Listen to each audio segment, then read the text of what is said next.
বাংলা আবাস যোজনায় গরিব মানুষের বাড়ির টাকাটা যদি ছেড়ে দিত তাহলে মাটির বাড়িগুলো পাকা বাড়ি হয়ে যেত, বন্যায় এত ক্ষতি হতো না।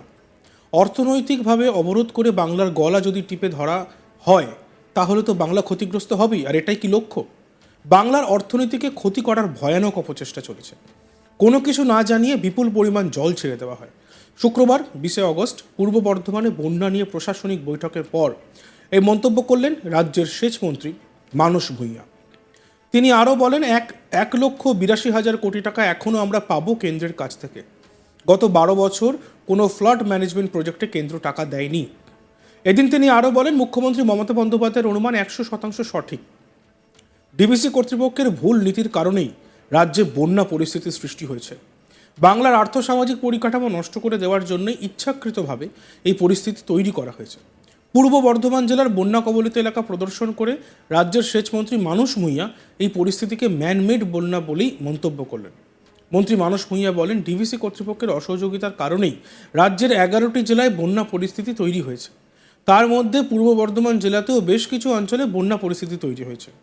জেলার মধ্যে সব থেকে বেশি ক্ষতিগ্রস্ত হয়েছে জামালপুর ব্লক। এছাড়াও রায়না 1 ও 2 ব্লক ক্ষতিগ্রস্ত হয়েছে।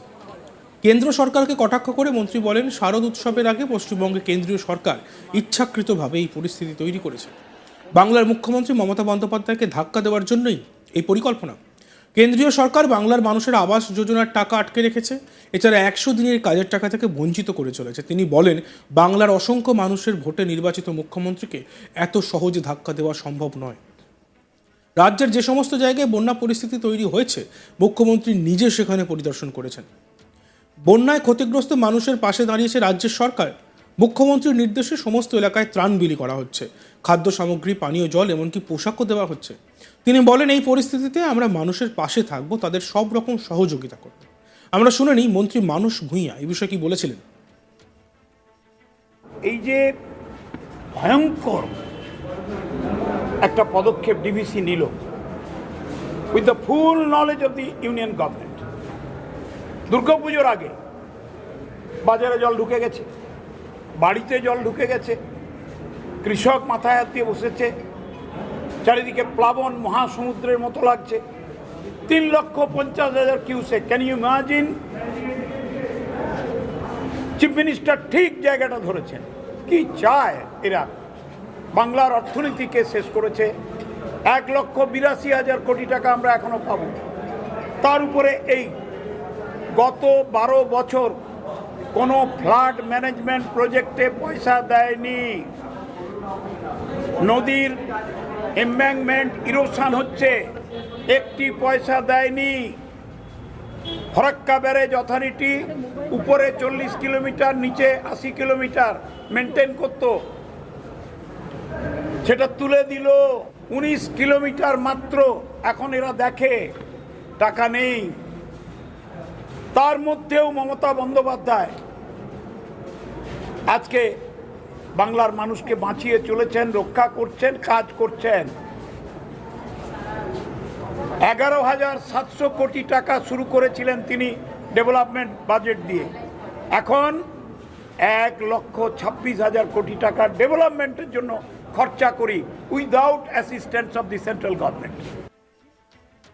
এই বিষয়ে আমাদের প্রতিনিধি সুজাতা মেহরার একটি প্রতিবেদন আমরা দেখব। ডিভিসি ছাড়া জলে কিন্তু ইতিমধ্যেই পূর্ব বর্ধমান জেলার একাধিক ব্লক, যেগুলো দামোদর তীরবর্তী গ্রাম রয়েছে, সেগুলো কিন্তু প্লাবিত হয়েছে। যার মধ্যে বেশি ক্ষতিগ্রস্ত হয়েছে কিন্তু জামালপুর ব্লক এবং তার পাশাপাশি রয়েছে রায়না 1 ও 2 নম্বর ব্লক।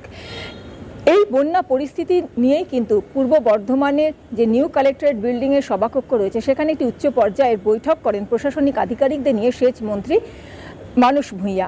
এবং সেই বৈঠক শেষে তিনি যখন সাংবাদিকদের মুখোমুখি হন, তখন কিন্তু কেন্দ্রীয় সরকারকে একচোট নিলেন।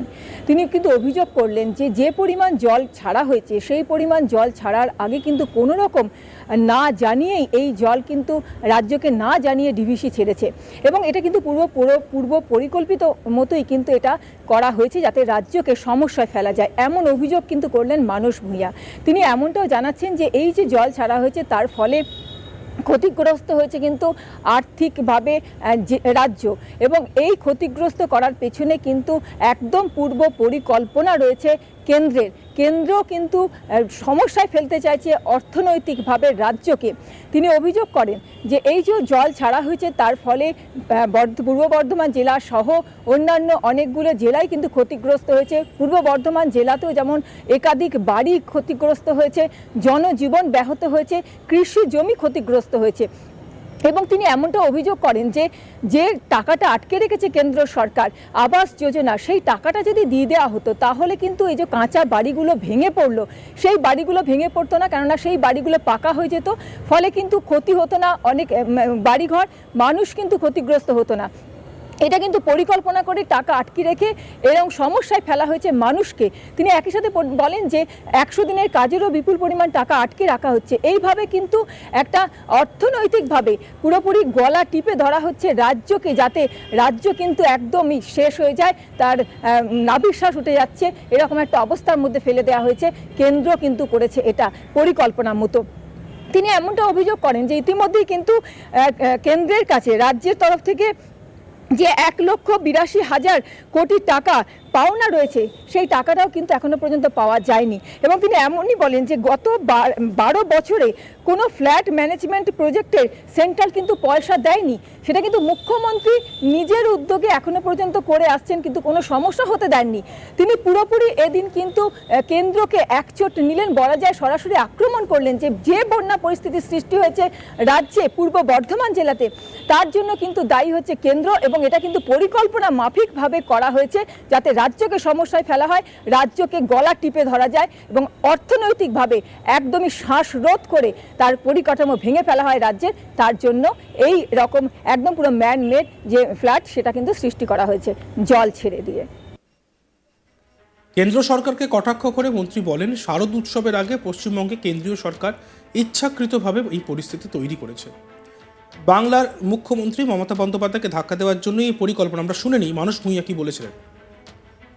এই যে ভয়ঙ্কর একটা পদক্ষেপ ডিভিসি নিল with the full knowledge of the union government, দুর্গাপুজোর আগে বাজারে জল ঢুকে গেছে, বাড়িতে জল ঢুকে গেছে, কৃষক মাথায় হাত দিয়ে বসেছে, চারিদিকে প্লাবন মহাসমুদ্রের মতো লাগছে, 3,50,000 cusec. Can you imagine? Chief minister ঠিক জায়গাটা ধরেছেন। কি চায় এরা? বাংলার অর্থনীতিকে শেষ করেছে। 1,82,000 কোটি টাকা আমরা এখনো পাবো, তার উপরে এই গত 12 বছর কোনো ফ্লাড ম্যানেজমেন্ট প্রজেক্টে পয়সা দেয়নি। দেখতে থাকুন আজ তাক বাংলা, সাবস্ক্রাইব করতে ভুলবেন না।